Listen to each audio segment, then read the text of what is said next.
नमस्कार दोस्तों, स्वागत करता हूं आप सभी का तैयारी जीत के चैनल पर। यूपी पीसीएस आरओ की परीक्षा में जीएस में कुल 140 प्रश्न और हिंदी में 60 प्रश्न पूछे जाते हैं। तो जीएस के वीडियोस तो हम लेकर आएंगे ही, लेकिन फिलहाल इस वीडियो में हिंदी के कुल 60 प्रश्न हैं। आप सभी लोगों के लिए 30 सेट हिंदी के तैयार किए गए हैं।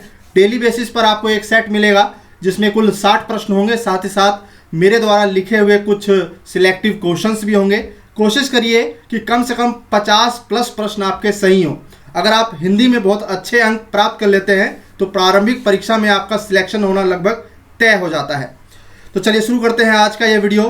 प्लेलिस्ट में बना दूंगा हिंदी की स्पेशल प्लेलिस्ट, जिसमें आपको सिर्फ हिंदी के वीडियोज़ मिलेंगे, वहाँ से भी आप देख सकते हैं। और चलिए स्टार्ट करते हैं। बहुत ही अच्छे प्रश्न हैं। पहला प्रश्न देखिए, प्रतिभाशाली बच्चे की सराहना होती है, इसमें विशेष्य बताना है। विशेषण और विशेष्य हिंदी का एक टॉपिक है। कुल मिला के आपको 6 टॉपिक तैयार करने हैं। आरओ की परीक्षा के लिए हर टॉपिक पर 10 प्रश्न बनते हैं, ये पता होना चाहिए आपको। पहला प्रश्न जो है देखिए, प्रतिभाशाली बच्चे की सराहना होती है, इसमें विशेष्य बताना है। तो प्रश्न आपने देखा, जिस संज्ञा या सर्वनाम शब्द की विशेषता प्रकट होती है या बताई जाती है उसे विशेष्य कहते हैं। तो यहाँ पे प्रतिभाशाली जो है वो एक विशेषण है, और किसकी विशेषता बता रहे हैं? बच्चे की। तो यहाँ पे सही जवाब क्या हो जाएगा? बच्चे जो है यहाँ पर विशेष्य है। विशेष्य बच्चे हैं। दूसरा प्रश्न, बुरे और कुटिल लोग अनुचित और असंयमित व्यवहार करते हैं। उपयुक्त वाक्य में कितने विशेषण और विशेष्य है? जरा ध्यान से देखिए। इस तरह के प्रश्न जो है यूपी पीसीएस आरओ में पूछे जाते हैं, और सबसे कठिन प्रश्नों में इसी तरह के प्रश्न आते हैं। बुरे और कुटिल लोग अनुचित और असंयमित व्यवहार करते हैं। यहाँ पर टोटल कितने विशेषण हैं और विशेष्य हैं, ये बताना है। प्रश्न को ध्यान से देखिए। दूसरे का सही जवाब हो जाएगा ऑप्शन 4। दिए गए प्रश्न में कुल 4 विशेषण और 2 विशेष्य हैं। मैं बताता हूं। बुरे और कुटिल तथा अनुचित और असंयमित, यहां पर विशेषण है, और विशेष्य क्या हो जाएगा? लोग और व्यवहार। लोग और व्यवहार। यह गाय कम दूध देती है। इस वाक्य में कम विशेषण किसकी विशेषता बता रहा है? गाय की, दूध की, देने की, किसी की नहीं। तो तीसरे का सही जवाब क्या हो जाएगा? यह गाय कम दूध देती है। सही जवाब हो जाएगा दूध की। जी हाँ, तीसरे का ऑप्शन 2।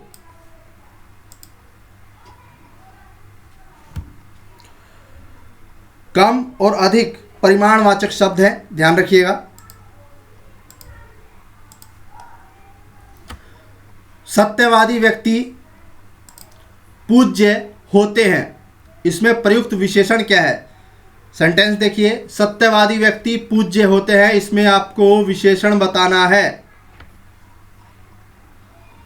यहां पर जो विशेषण है वो सही जवाब हो जाएगा गुणवाचक विशेषण।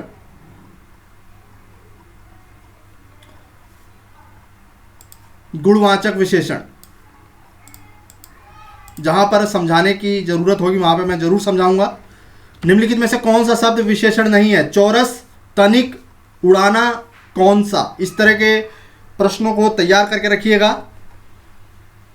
5वां प्रश्न, सही जवाब हो जाएगा चौरस एक गुणवाचक विशेषण है। तनिक एक अनिश्चितवाचक परिमाणवाचक विशेषण है। कौन सा एक प्रश्नवाचक सार्वनामिक विशेषण है। उड़ाना एक सकर्मक क्रिया है। तो इस हिसाब से इस प्रश्न का सही उत्तर हो जाएगा ऑप्शन 3, उड़ाना।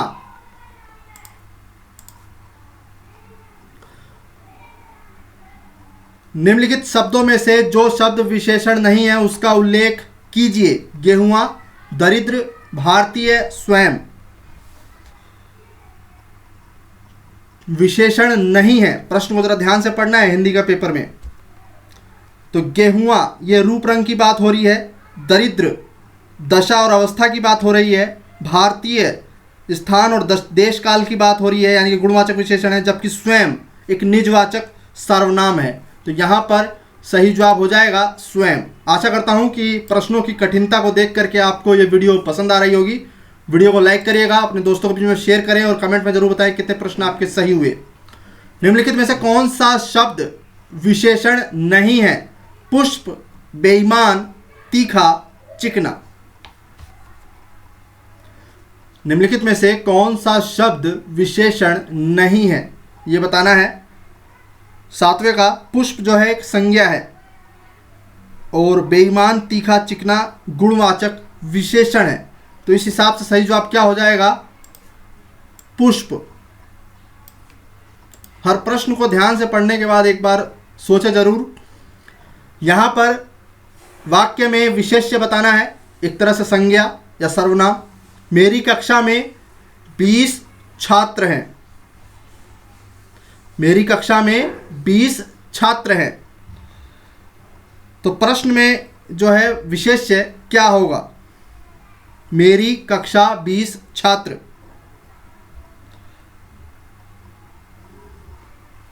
जो विशेषता बताए वो विशेषण और जिसकी विशेषता बताए वो विशेष्य होता है। तो यहां पे ध्यान दीजिएगा, 20 शब्द जो है वो विशेषण है और किसकी विशेषता बता रहा है? छात्र की। तो यहां पे मेरी जो है विशेष्य नहीं होगा। इसका सही जवाब हो जाएगा 8वें का छात्र।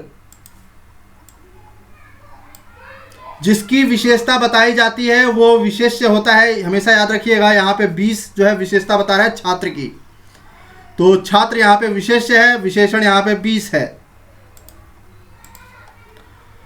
निम्नलिखित वाक्य में विशेष्य पद क्या है? काला घोड़ा दौड़ रहा है। विशेष्य पद, काला घोड़ा दौड़ रहा है, सही जवाब हो जाएगा। अभी मैंने बताया जिसकी विशेषता बताई जा रही हो, काला विशेषण है, किसकी विशेषता? घोड़े की, तो यहां पे 2 हो जाएगा। 9वें का 2। प्रांजल घोर परिश्रमी बालक है। यहां पर घोर क्या है? विशेष्य, विशेषण, प्रविशेषण, सार्वनामिक विशेषण। कुछ प्रश्न यहां पे प्रीवियस ईयर के भी हैं। 10वें का सही जवाब हो जाएगा प्रविशेषण। कभी कभी विशेषणों के भी विशेषण लिखे और बोले जाते हैं, जैसे यह लड़का बहुत अच्छा है, घर बिल्कुल सुनसान था। इन वाक्यों में बहुत और बिल्कुल जो है वो विशेषण में और अधिक वृद्धि कर रहे हैं। इस प्रकार से यहाँ पर प्रविशेषण है। तो इसी तरीके से इस सेंटेंस में प्रांजल घोर परिश्रमी बालक है। घोर परिश्रमी तो विशेषण है, लेकिन विशेषण की भी विशेषता बताई जा रही है, इसलिए यहाँ पे प्रविशेषण है। तो 10वें का सही जवाब हो जाएगा ऑप्शन 3। ये सब प्रश्न जो है प्रीवियस ईयर में पूछे जा चुके हैं। इस तरह के प्रश्नों के लिए आपको तैयार रहना है। चलिए, प्रश्न संख्या बहुत ज़्यादा है, इसलिए तेजी से आगे बढ़ते हैं। आग का तत्सम क्या होगा? अग्नि, अग्नि, अग्नि। अग्नि होता है, लेकिन किस तरीके से लिखा जाएगा? ऑप्शन 2। ये एक सरल प्रश्न पता होना चाहिए। हिंदी के लिए हरदेव बाहरी और पृथ्वीनाथ पांडे की पुस्तक आप ले सकते हैं, वहाँ से अच्छे तरीके से तैयारी हो जाएगी। अब कुछ सिलेक्टिव क्वेश्चंस। कौन सा एक विशेष्य है? ध्यान से देखिए, ये मैंने कुछ क्वेश्चंस लिखे हैं आप सभी लोगों के लिए जो प्रीवियस ईयर में पूछे गए हैं। कौन सा एक विशेष्य है? अपकारी, उपकार का अपकारी। आग्नेय, अग्नि का आग्नेय होता है। आकस्मिक, अकस्मात का आकस्मिक होता है। और अणु, अणु का आणविक होता है। तो यहाँ पर विशेष्य है वो है option C. Option C, previous year का प्रश्न। अणु, अणु का आणविक होता है विशेषण, और अणु जो है यहाँ पे विशेष्य है। काला घोड़ा दौड़ रहा है, ये प्रीवियस ईयर का प्रश्न अभी हमने थोड़ी देर पहले भी देखा। यहाँ पर विशेष्य और क्या होगा? विशेष्य विशेषण पूछा है, केवल विशेष्य नहीं, विशेष्य विशेषण। तो प्रश्न संख्या 2 का सही जवाब क्या होगा? प्रश्न संख्या 2 का क्या होगा? विशेष्य विशेषण। कमेंट करके बताइएगा।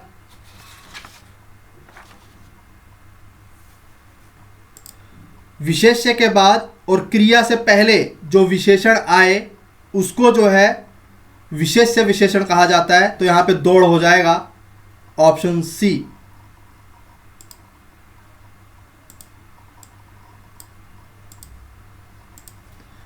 अगला प्रश्न देखते हैं, रावण की पराजय हुई, इस वाक्य में पराजय क्या है? रावण की पराजय हुई, इस वाक्य में पराजय क्या है? विशेषण, विशेष्य, विधेय विशेषण, विशेष्य विशेषण। यहां पर हो जाएगा विधेय विशेषण।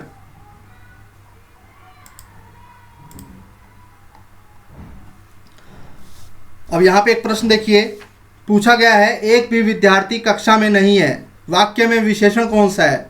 भेद दे रखे हैं, परिमाणवाचक विशेषण, अपूर्णांक बोधक विशेषण, पूर्णांक बोधक विशेषण, गुणवाचक विशेषण। हिंदी की तैयारी अच्छे से करिएगा, क्योंकि केवल पीटी में ही नहीं, मेंस में भी 30 प्रश्न जो है पूछे जाएंगे, और पीटी से ज़्यादा हार्ड स्टैंडर्ड होता है मेंस में, और वहाँ पर भेदों के संदर्भ में भी प्रश्न आपसे पूछे जाते हैं। एक भी विद्यार्थी कक्षा में नहीं है, मेंस का प्रश्न है ये, और यहाँ पर सही जवाब हो जाएगा, एक निश्चित संख्या बताई जा रही है, इसलिए पूर्णांक बोधक विशेषण। पूर्णांक बोधक विशेषण। इस तरह के कई प्रश्न मैं डेली बेसिस पे लेके आऊँगा, डेली बेसिस पे आपको हिंदी की वीडियो मिलेंगी। निम्नलिखित में से कौन सा एक तद्भव शब्द है? तद्भव शब्द यानी कि आम बोलचाल में बोले जाने वाला शब्द। उलूक, कुपुत्र, इष्टिका, अमीय। तद्भव शब्द बताना है, पांचवे का सही जवाब हो जाएगा उलूक। तत्सम है उल्लू का, कुपुत्र कुपूत होता है, इष्टिका ईंट, तो अमीय, अमीय का तत्सम रूप होता है अमृत, तो यहां पे ऑप्शन डी हो जाएगा। निम्नलिखित में से तद्भव शब्द का चयन करना है, हींग है यहाँ पे सही जवाब, ऑप्शन सी। जबकि हस्त, हस्ती और हिस्क ये संस्कृत के शब्द है और तत्सम शब्द हैं। मक्षिका किसका तत्सम शब्द है? पूछा गया प्रश्न है ये। मछली, मक्खी, मच्छर, मिट्टी। मक्षिका का तत्सम रूप, मक्षिका किसका तत्सम रूप है? तो ये मक्खी का है। मिट्टी का मृतिका, मछली का मत्स्य होता है।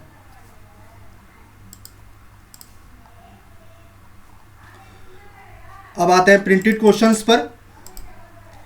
निम्नलिखित में से कौन सा अर्ध तत्सम शब्द है? 12वें का सही जवाब क्या होगा? अर्ध तत्सम। अगिन, अगिन, जबकि अग्नि तत्सम।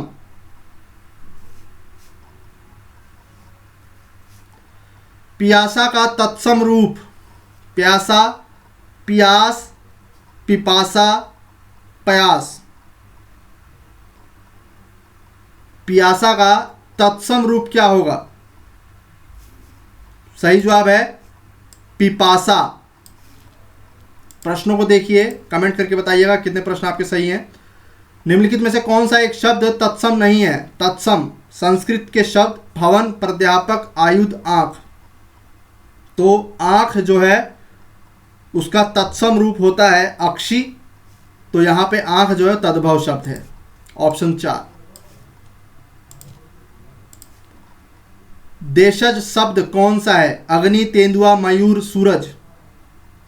वे शब्द जिनका कोई स्रोत नहीं होता, अर्थात जिन शब्दों का मूल रूप संस्कृत में नहीं मिलता, ये शब्द हिंदी की अपनी प्रकृति के अनुरूप ग्रामीण क्षेत्रों, बोली क्षेत्रों आदि के प्रभाव में विकसित होते हैं। इनको देशज या देशीय शब्द कहा जाता है। ये इसकी व्याख्या है। 15वें का सही जवाब हो जाएगा ऑप्शन 3, तेंदुआ। तेंदुआ। वे शब्द जिनकी उत्पत्ति का स्रोत ज्ञात ना हो पाता क्या कहलाते हैं? अभी मैंने बताया देशज शब्द। निम्नलिखित में तद्भव शब्द कौन सा है? तद्भव आम बोलचाल देशीय भाषा में प्रयुक्त होने वाला शब्द है। याद रखना है आपको, वत्स, सर्व, रात्रि, पंख। सही जवाब हो जाएगा 17वें का ऑप्शन 4, पंख।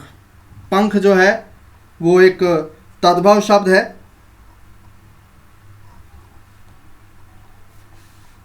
नीचे दिए गए विकल्पों में से तत्सम शब्द को चुनना है। पड़ोसी, बहु, गोधूम, शहीद। तो ये प्रश्न इजी है, पूछा गया है गोधूम। गोधूम यहाँ पर तत्सम शब्द है। नीचे दिए गए विकल्पों में से तद्भव शब्द को चुने। संयम, जन्म, लवण, इनमें से कोई नहीं। तद्भव शब्द चुनना है। यहां पर संयम, जन्म और लवण तीनों ही तत्सम है। ऑप्शन 4 हो जाएगा। इस तरह के प्रश्न भी पूछे जा सकते हैं। तीनों ही शब्द जो है यहां पर तत्सम है, तद्भव कोई नहीं है। निम्नलिखित शब्दों में से तत्सम शब्द का चयन करने। पानी, अपशब्द, तागा, सरग। तत्सम बताना है। सही जवाब हो जाएगा अपशब्द। अपशब्द जो है यहां पे तत्सम है। अब वाक्य वर्तनी शुद्धि के संदर्भ में 10 प्रश्न आएंगे। सेंटेंस को जरा ध्यान से देखिए। निम्नलिखित में से कौन सा एक वाक्य सर्वशुद्ध है? मैं पढ़ता हूं। वह मेरे पीछे पैदा हुआ था, वह मेरे पश्चात पैदा हुआ था, वह मेरे बाद पैदा हुआ था, मैं उसके आगे पैदा हुआ था। तो यहां पर सबसे सही सेंटेंस कौन सा होगा ये बताना है। वह मेरे बाद पैदा हुआ था। ठीक है, ये सर्वथा शुद्ध होगा। वह मेरे पश्चात, ये सेंटेंस भी गलत है। वह मेरे पीछे, ये भी गलत है। मैं उसके आगे पैदा हुआ, ये भी गलत है। वह मेरे बाद। अगला प्रश्न देखते हैं। कौन सा वाक्य सर्वशुद्ध है? पेपर को पढ़ते वक्त याद रखिएगा क्या पूछा है प्रश्न में। नहीं है, सत्य है, असत्य है, गलत है, सही है।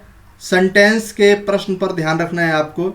जैसे कि यहाँ पर अगर अशुद्ध पूछा है तो 3 सही होंगे, 1 अशुद्ध होगा। और अगर पूछा है कि सर्वशुद्ध तो यानी कि 3 सेंटेंस गलत हैं और 1 सेंटेंस सही होगा। तो यहाँ पर देखिए 22वें का कौन सा वाक्य सर्वशुद्ध है? 22वें का सही जवाब क्या होगा? वे बड़े अध्ययनशील थे स्वभाव से। स्वभाव से अध्ययनशील थे वे स्वभाव से बड़े अध्ययनशील थे। स्वभाव से बड़े अध्ययनशील थे वे। तो यहाँ पर ये प्रश्न मुझे लगता है इजी है, सभी लोगों का सही होगा। वे स्वभाव से बड़े अध्ययनशील थे। अब यहाँ पर थोड़े बड़े सेंटेंस हैं, इसलिए अब देखिए कौन सा वाक्य सर्वशुद्ध है। मैं धीरे धीरे पढ़ता हूं। प्रयोगवाद की कविता में समाज की अपेक्षा शिल्प को और कथ्य की अपेक्षा व्यक्ति को अधिक महत्व दिया जाता है। प्रयोगवाद की कविता में समाज की अपेक्षा कथ्य को और कथ्य की अपेक्षा व्यक्ति को अधिक महत्व दिया जाता है। प्रयोगवाद की कविता में समाज और कथ्य की अपेक्षा शिल्प और व्यक्ति को अधिक महत्व दिया जाता है। प्रयोगवाद की कविता में समाज की अपेक्षा व्यक्ति को और कथ्य की अपेक्षा शिल्प को अधिक महत्व दिया जाता है। तो चारों सेंटेंस में कौन सा सेंटेंस सही है? ये एक कठिन प्रश्न और यहाँ पर ऑप्शन 4 होगा। ठीक है, चलिए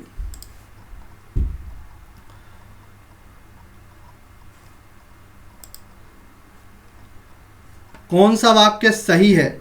मनुष्य को नष्ट किया जा सकता है किंतु पराजित नहीं किया जा सकता। दूसरा, मनुष्य को नष्ट किया जा सकता है किंतु पराजित नहीं किया जा सकता। मनुष्य को नष्ट किया जा सकता है किंतु पराजित नहीं। मनुष्य को नष्ट किया जा सकता है किंतु पराजित तो नहीं किया जा सकता। तो यहाँ पर 24वें का सही जवाब क्या होगा? कौन सा सेंटेंस सही है? मनुष्य को नष्ट किया जा सकता है किंतु पराजित नहीं। ऑप्शन 3। अगला प्रश्न देखते हैं। निम्नलिखित में से कौन सा वाक्य सर्वशुद्ध है? वह बिल्कुल यह कार्य नहीं जानता, वह बिल्कुल भी यह कार्य नहीं जानता, यह कार्य बिल्कुल भी वह नहीं जानता, यह कार्य वह बिल्कुल भी नहीं जानता। काफ़ी क्लोज सेंटेंस है। इसमें से कोई एक सेंटेंस सही है तो वो कौन सा है? वह बिल्कुल यह कार्य नहीं जानता। बिल्कुल और भी एक साथ कभी नहीं होंगे, इस बात का ध्यान रखिएगा। तो 3 सेंटेंस अपने आप गलत हो गए। यहाँ पर 25वें का ऑप्शन 1 होगा। शुद्ध वर्तनी वाला शब्द, इस तरह के सेंटेंस मिलेंगे आपको। शुद्ध वर्तनी वाला शब्द बताइए। 4 तरह के वर्ड्स दे देंगे। तकनीकी किस तरीके से लिखा जाएगा आपने कई बार पढ़ा होगा। तो यहाँ पे सही जवाब हो जाएगा तकनीकी। 26वें का हो जाएगा ऑप्शन 3। तकनीकी। अगला प्रश्न है शुद्ध वर्तनी वाला शब्द सुशील, सुशील, सुशील किस तरीके से लिखा जाएगा? ऑप्शन 4 सुशील, सुशील। 28वें में समिति किस तरीके से लिखा जाएगा? ऑप्शन 4 समिति, समिति। अगला प्रश्न देखते हैं शुद्ध वर्तनी वाला शब्द अनुसरण। तो यहां पे आपने कई बार अनुसरण देखा होगा, सीधा सीधा जो है समझ में आ गया होगा, ऑप्शन 4 होगा। शुद्ध वर्तनी वाला शब्द उन्नति, उन्नति को कैसे लिखा जाएगा? ध्यान से देखिए, ऑप्शन 3 और 2 गलत हैं, तो कंफ्यूजन थोड़ा बहुत होगा भी तो 1 और 4 में, तो यहाँ पे 4 होगा सही जवाब, उन्नति, छोटे ई की मात्रा। 30वें का ऑप्शन 4। कमल का पर्यायवाची शब्द क्या होगा? कमल के 20 के करीब पर्यायवाची शब्द हैं और पर्यायवाची शब्द हमेशा उन शब्दों के पूछे जाते हैं जिनके मैक्सिमम वर्ड्स होते हैं, इस बात को याद रखिएगा। आदित्य पब्लिकेशन की बुक्स भी आप हिंदी की जरूर एक बार रिवाइज करें, प्रीवियस ईयर का बहुत अच्छा कंटेंट दे रखा है उसमें, आदित्य पब्लिकेशंस में। कमल का पर्यायवाची शब्द अचल भूमिका होता है, मदन कामदेव का है। और यहाँ पर 31वें का सही जवाब हो जाएगा ऑप्शन 3 मयंक। कमल के पर्यायवाची शब्द जरा सुनिए, सरोज, जलज, पंकज, इंदिवर, नलिन, उत्पल, अंबुज, नीरज, ताम्रस, सारंग, शतपत्र, कोकनद, राजीव, शतदल, पदम, कंज, अब्ज, पुंडरीक, सरस्यू, वारिज और अरविंद। 1 होगा यहाँ पे। चलिए, किरण का पर्यायवाची नहीं है, यानी कि 3 जो है किरण के पर्यायवाची है, 1 नहीं है, तो वो कौन सा है? ऑप्शन 4 मयूर जो है वो मोर को कहा जाता है। अंशु, प्रकाश, रश्मि ये किरण के पर्यायवाची शब्द है, मयूर मोर के लिए प्रयुक्त शब्द है पर्यायवाची का। 32वें का हो जाएगा ऑप्शन 4। उदय का पर्यायवाची शब्द कौन सा है? उदय आरोहण, उन्नति, चढ़ना, प्रकट होना।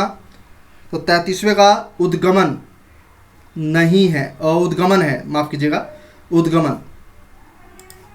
ऑप्शन 2 उद्गमन। स्वर्ण कई बार पूछा है परीक्षा में, इसका अपर्यायवाची इंगित करें। अपर्यायवाची यानी कि जो पर्यायवाची शब्द नहीं है। कंचन होता है, कनक भी होता है, हेम भी होता है, हाटक भी होता है, हिरण्य भी होता है, सोना भी होता है। तो यहाँ पर ऑप्शन 4 हो जाएगा, किंकिन नहीं होता है। 2, 1, 3 इसके पर्यायवाची हैं। अपर्यायवाची बोला है यानी कि जो पर्यायवाची शब्द नहीं है।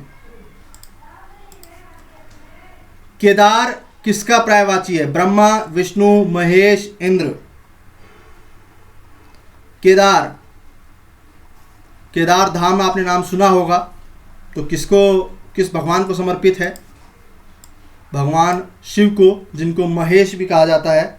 अब भगवान शिव के ऊपर कई बार प्रश्न बन चुका है, तो ध्यान से सुनिए। महादेव, शिव, शंभु, पशुपति, महेश्वर, शंकर, विद्युशेखर, इंदुशेखर, शशिशेखर, भूतेश, गिरीश, हर, पिनाकी, नीलकंठ, त्रिनयन, त्रिलोचन, कैलाशपति, चंद्रमौली, रुद्र, चंद्रशेखर, अघोरपति, ये बहुत सारे हैं। तो यहाँ पे महेश। निम्न में से मेघ का पर्यायवाची इंगित करना है आपको। मेघ के भी कई सारे होते हैं, तो 36वें का सही जवाब क्या होगा मेघ का पर्यायवाची? ऑप्शन 3 पयोध। पयोधर, जलधर, नीरद, जलद, घन, वारिद, अम्बुद, बलाहक। 36वें का सही जवाब हो जाएगा ऑप्शन 3 पयोध। याद रखिएगा, पर्यायवाची शब्द पेपर में हमेशा उन्हीं के पूछे जाएंगे जिनके कम से कम 7-8 पर्यायवाची से अधिक शब्द होते हैं, कंफ्यूज करने के लिए। निम्न में से कौन सा शब्द युद्ध का पर्यायवाची नहीं है? युद्ध का पर्याय यानी कि पर्यायवाची की बात हो रही है। रण, संग्राम, सारिका, समर। 37वें का सही जवाब हो जाएगा ऑप्शन 2। सारिका मैना का पर्यायवाची शब्द है। ठीक है, तो रण, संग्राम और समर ये पर्यायवाची शब्द होते हैं, जबकि सारिका जो है मैना के लिए प्रयुक्त पर्यायवाची शब्द है। निम्न में से कौन सा नाम कृष्ण के पर्यायवाची नहीं है? कृष्ण भगवान का पर्यायवाची नहीं है। केशव, माधव, केटव, जगन्नाथ। 38वें का सही जवाब हो जाएगा ऑप्शन 3। इस तरह के प्रश्न आपको भगवानों के संदर्भ में मिल सकते हैं। कृष्ण को भी कई नामों से जाना जाता है भगवान को। मुकुंद, दामोदर, ब्रजवल्लभ, गोपीनाथ, ऋषिकेश, नंदन नंदन, कसारी, कंसारी, मुरलीधर, मधुसूदन, द्वारिकाधीश, यदुनंदन और बाकी जगन्नाथ, केशव, माधव ये तो बोला ही जाता है, तो केटव यहाँ पर नहीं है। कमल का पर्यायवाची नहीं है। सरसिज, पंकज, अम्बुद, वारिद। 39वें का सही जवाब हो जाएगा वारिद जो है वो मेघ के लिए प्रयुक्त शब्द है। ठीक है, ऑप्शन 4 वारिद नहीं होगा। निरंकुशता किसका पर्यायवाची है? निरंकुशता किसका पर्यायवाची है? स्वेच्छाचारिता, स्वतंत्रता, वीरता, आत्मनिर्भरता। तो निरंकुश शासक आपने सुना होगा कई बार। तो स्वेच्छाचारिता जो अपने मनचाहा शासन चलाता है उसको निरंकुशता कहा जाता है। तो यहाँ पे ऑप्शन 1 होगा। अर्वाचीन कई बार पूछा गया है, 7 से 8 बार, तो इस प्रश्न को याद रखिएगा। ऑप्शन 3 प्राचीन। इसका विलोम शब्द क्या होगा अर्वाचीन का? प्राचीन।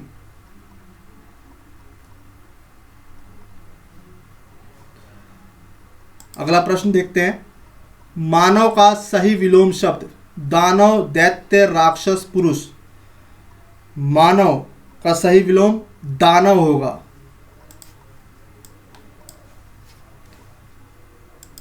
अनुराग का सही विलोम? राग, सुराग, विराग, तो विराग है। 43वें का ऑप्शन 3। साकार का सही विलोम? निराकार। योगी का सही विलोम? रोगी, भोगी, गृहस्थ, ब्रह्मचारी, तो योगी का भोगी। दुर्जन का सही विलोम शब्द? दुर्जन, सज्जन, साजन, परिजन, सुजन, इस तरह के ऑप्शन आपको देखने को मिलेगा। कृपण का उपयुक्त विलोम शब्द क्या होगा? कृपण।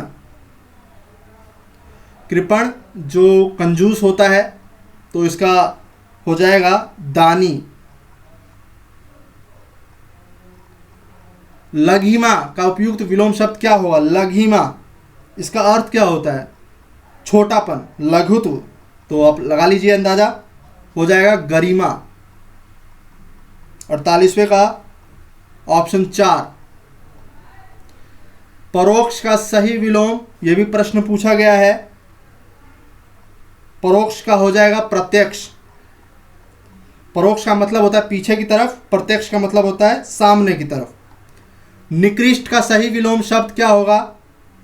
ऑप्शन 3 निकृष्ट, उत्कृष्ट। अब आ जाते हैं क्वेश्चन नंबर 51 पर। दिए गए वाक्य खंड के लिए एक शब्द आपको बताना है। जो अच्छा बोलता हो, जो अच्छा बोलता हो उसके लिए एक शब्द क्या होगा? सुभाषणीय, सुभाषी, सुवक्ता, मितभाषी। तो यहां पे सुवक्ता। जो नाप तोल कर बोलता हो वहां पर मितभाषी, जो अच्छा बोलता हो सुवक्ता। देखिए सुवक्ता भी पूछा गया है, मितभाषी भी पूछा गया, लेकिन दोनों में थोड़ा अंतर है। जो सोच समझकर नाप तोल कर बोलता हो वो मितभाषी है। जलज का क्या अर्थ है? जल देने वाला, जल में जन्म लेने वाला, जल से बना हुआ, उपयुक्त सभी। तो जल में जन्म लेने वाले के लिए एक शब्द है जलज। एक बेहतरीन प्रश्न है ये, जल में जन्म लेने वाला जलज।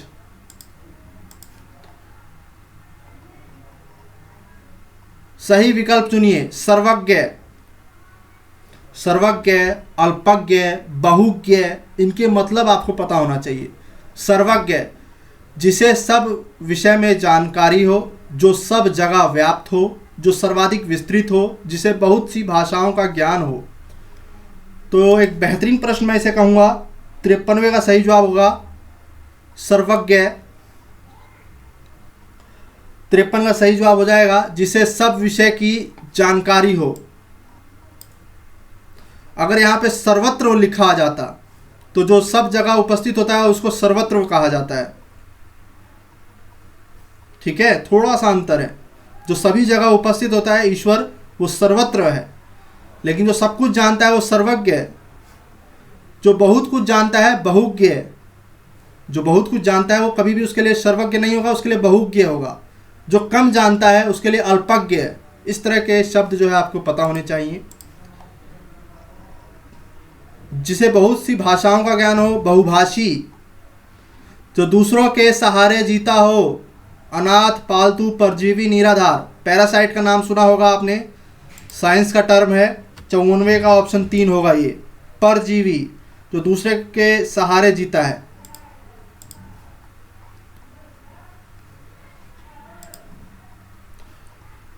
किए हुए को ना मानने वाला, किए हुए को ना मानने वाला, यानी कि आपने किसी के लिए उपकार किया और उसने जो है उस उपकार को नहीं माना, उस हेल्प को नहीं माना, कृतघ्न कहा जाता है उसके लिए एक शब्द। इस तरह के प्रश्न आपसे जो है परीक्षा में पूछे जाएंगे और एक बेहतरीन सेट है ये। इससे ज़्यादा मुश्किल पेपर आपको परीक्षा में देखने को नहीं मिलेगा। इससे सरल होगा, इससे कठिन नहीं होगा। निम्नलिखित वाक्यांशों में से कौन सा वाक्यांश पार्थिव शब्द के लिए उपयुक्त है? पार्थिव शरीर, कई बार हमने सुना होता है, इस शब्द का प्रयोग समाचार पत्रों में किया जाता है। पार्थिव का मतलब क्या होता है? जिसका संबंध मनुष्य से हो, जिसका संबंध पृथ्वी से हो, जिसका संबंध ईश्वर से हो, जिसका संबंध प्रथा से हो।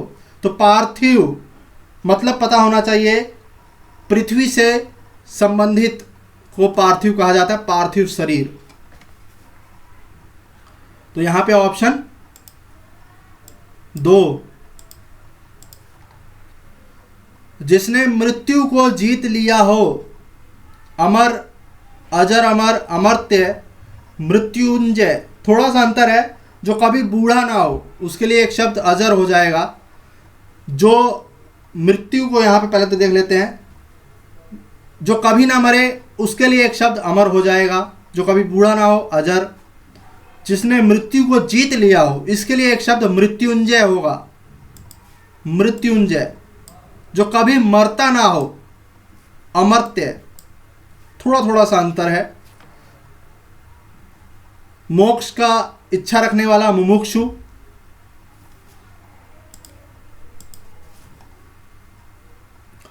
वह जिसके समान दूसरा कोई ना हो। अपूर्व, अप्रीतम, अमूल्य, अतुलनीय, अद्वितीय। इस तरह के ऑप्शन आपको देखने को मिल सकता है। सही जवाब है अद्वितीय, जिसके समान कोई दूसरा ना हो, अद्वितीय। जो घटना पहले कभी घटित ना हुई हो, अपूर्व। जिसका मूल्य ना लगाया जा सके, अमूल्य। जो सब कुछ जानता हो, अज्ञानी, विशेषज्ञ, कृतज्ञ, सर्वज्ञ। सही जवाब हो जाएगा सर्वज्ञ। अभी हमने देखा। जिसकी सहन शक्ति अच्छी है उसे क्या कहते हैं? वैष्णव, सहिष्णु, संप्रभु, सहयोगी। सही जवाब है सहिष्णु, सहिष्णु। तो कुल मिला के हमने 60 प्रश्न इसमें किए। कुछ क्वेश्चंस भी मैंने तैयार किए। अभी मैं उस क्वेश्चंस की संख्या और बढ़ाऊंगा। कमेंट करके बताइए कि आज का ये वीडियो आपको कैसा लगा और कितने प्रश्न आपके सही हुए। इस तरह की सीरीज़ हम आगे भी कंटिन्यू रखेंगे। अपना समय देने के लिए बहुत बहुत धन्यवाद। मिलते हैं अगले वीडियो में, तब तक के लिए नमस्कार, धन्यवाद।